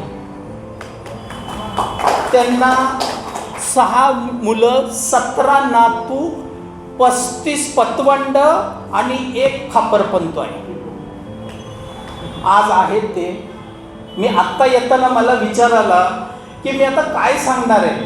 त्यांच्याकडं LIC नाही, बँक अकाउंट आत्ताच शेवटच्या 10 वर्षात काढावं लागलं काही शेतीचं ते जे हे येते म्हणून. पण ते बँकेत कधी गेले नाही. पॉलिसी नाही, कसली पॉलिसी नाही, कसलं बँकेचा व्यवहार नाही. आयुष्यामध्ये त्यांनी मला आठवत नाही की कधीतरी कुठंतरी जाऊन काही केलेलं आहे. आणि विशेष म्हणजे एकटे कमावते होते. कर्तव्य त्यांचे इतके आजही मी पार पाडू शकत नाही. पतवंडाचे सुद्धा आत्तासुद्धा ते बसल्यावर सल्ला देतात की ह्याचं नातं इथं होऊ शकतं. मला अजून ते आठवावं लागतं की अरे आता ह्याचं हे काम आहे. हा विरोधाभास जो आहे आपल्या संस्कृतीतला, आपल्या अर्थार्जनाचा, त्याच्यानंतर आपल्याला जे कन्फ्युजन आहे, तर त्याचं मधलं उत्तर शोधायचा मी या कार्यक्रमाच्या निमित्त प्रयत्न केला. या स्तुत्य उपक्रमास खूप खूप शुभेच्छा. आणि या कार्यक्रमानिमित्त आपण एक जो संकल्प केला की खरं तर शिकलो आपण याच्यासाठी की अंगठा बहादर होऊ नये, पण आता दिवस अंगठा चालवण्यातच चालला आहे. विरोधाभास असा असतो आयुष्याचा की तुम्हाला माहीत नाही कुठल्या वेळेला कसं येईल. पण एक निश्चित आहे, जे अर्थ काम मोक्ष आपण जसं म्हणतो, त्याच्यामध्ये जीवनाला अर्थ लावण्यासाठी साक्षरता महत्त्वाची आहे.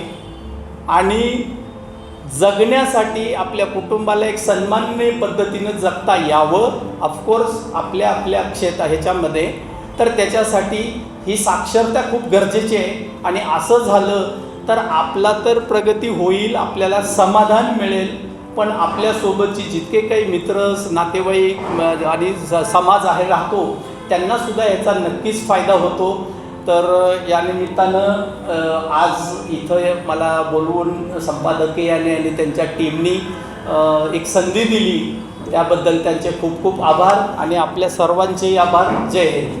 मला वाटलं जज साहेब आहेत आणि जड काहीतरी बोलतील, कारण अत्यंत हलक्या फुलक्या पद्धतीनं त्यांनी आपलं म्हणणं आपल्या सगळ्यांसमोर मांडलं आणि खूप भावलं, ते पटलं. छोट्या छोट्या उदाहरणातून, आपल्या स्वतःच्या वडिलांच्या उदाहरणातून त्यांनी आपल्याला जे काही सांगितलं ते अतिशय उद्बोधक होतं, साध्या शैलीत सांगितलं. धन्यवाद सर. वेगळे अँगल बघायला मिळाले. एक्झॅक्टली. मला खरंच छान वाटलं. माझा प्लॅन यायचा नव्हता, बट शेवटच्या क्षणी मला असं वाटतं की मी यायला पाहिजे. आणि हा सर्वात बेस्ट डिसिजन घेतला मी आज. खरं सांगतो, मला सगळ्यांकडून एवढं छान ऐकायला मिळालं, एवढ्या सुंदर गोष्टी मिळाल्या. आणि आम्हाला सगळ्यांना हा तुमचा जो पॉईंट ऑफ व्ह्यू आहे सांगितल्याबद्दल खूप खूप धन्यवाद. येस. त्याच्यानंतर मी इथे येतो. सर्वात पहिले सर CA सर जे इथं आले आपले, त्यांनी जे आम्हाला इन्कम एक्सपेन्सेसचे जे ज्ञान दिलं सर, हे खूप छान होतं. आता ही गोष्ट आधी तुम्ही दिवाळीच्या आधी सांगितलं असतं बरं झालं असतं, पण आता ऑलरेडी आम्ही खरेदी केलेली आहे. आता जे काही पैसे उरलेत ते सेविंग्समध्ये टाकावं लागतील. ठीक आहे. थोडासा उशीर झाला, आधी करायला पाहिजे होतं, but anyway. So Anil sir खूप खूप आभार. हां प्लीज. येस. मे बी आमचे थोडे पैसे वाचले असते, बट एनिवे घरात. हां येस, ॲब्सोल्युटली सर. सो त्याच्यानंतर मी येतो सर शशिकांत सरांकडे. सर, जेव्हा तुम्ही बँकेचे तुमचे अनुभव सांगितले, खरंच खूप आवडले. तुम्हाला एक सांगतो मी, माझा सिबिल स्कोअर कमी झाला होता मध्यंतरी. ओके.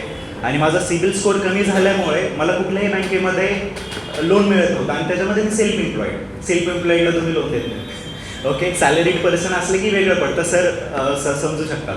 आणि त्याच्यामध्ये मग ट्रान्झॅक्शन लिस्ट बघणं, बऱ्याच गोष्टी येतात. आणि अशा वेळी जामीनदारांकडे जावं लागतं.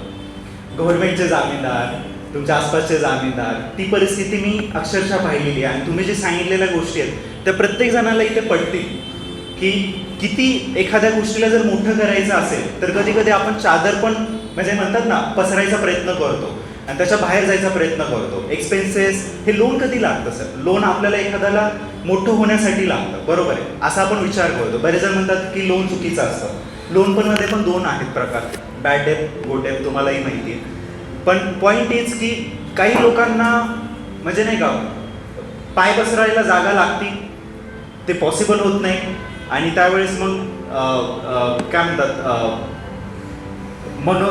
काय म्हणतात गुडले सरांनी जेव्हा आपल्याला सांगितलं की नाही का जेव्हा आपण एखादी गोष्ट करतो तेव्हा आपलं आधी इन्कम बघावं लागतं, त्या इन्कममध्ये आपण बेस्ट काय करू शकतो ते आपल्याला बघावं लागतं आणि त्याच्यानुसार आपले एक्सपेन्सेस मॅनेज करावे लागतात आणि आपण आजपर्यंत चुकीचं करत होतो, उलटं करत होतो. So coming back to the point, मी तुमचा खूप खूप आभारी आहे की तुम्ही मला ह्या ज्या गोष्टी सांगितल्या ह्या एकदम रिलेटेबल होत्या आणि सगळेजणच मला एवढा चांगला अनुभव आहे की आज ज्या आपण गोष्टी ऐकल्या आपल्या सर्व प्रमुखांकडून ह्या खूपच आपल्यामध्ये फायनान्शियली आपल्याला खूप लिटरसीसाठी खूप इम्पॉर्टंट होत्या आणि आज खूप सारे लोक आले नाही आहेत बट आय विश ते आज इथे असते कारण त्यांनी जे आज मिस केलं आहे हे खूप इम्पॉर्टंट होतं, खूप इम्पॉर्टंट होतं. आज खरे जे अमीर लोक आहेत आज ते घरात कुठेतरी कम्फर्टेबली बसलेले असतील, आज तुमच्याकडे काही नाही आहे बट आज तुम्ही ते आलात द्यायला आणि खरंच खरंच हे खूप खूप इम्पॉर्टंट आहे आणि तुमचा खूप खूप आभारी आहेत आम्ही सर्व. तुम्ही तुमचा टाईम दिला, तुम्ही तुमचा अनुभव सांगितला. सो सर्वांना मला खूप छान वाटलं भेटून आणि मी सगळ्यांचे खूप खूप आभार मानतो. तुम्ही आम्हाला इथं टाईम दिला. Yes, thank you. आणि दिवाळीच्या सगळ्यांना खूप खूप शुभेच्छा. इन्कम एक्सपेन्स रेशो फक्त तो आम्ही बाळगतो.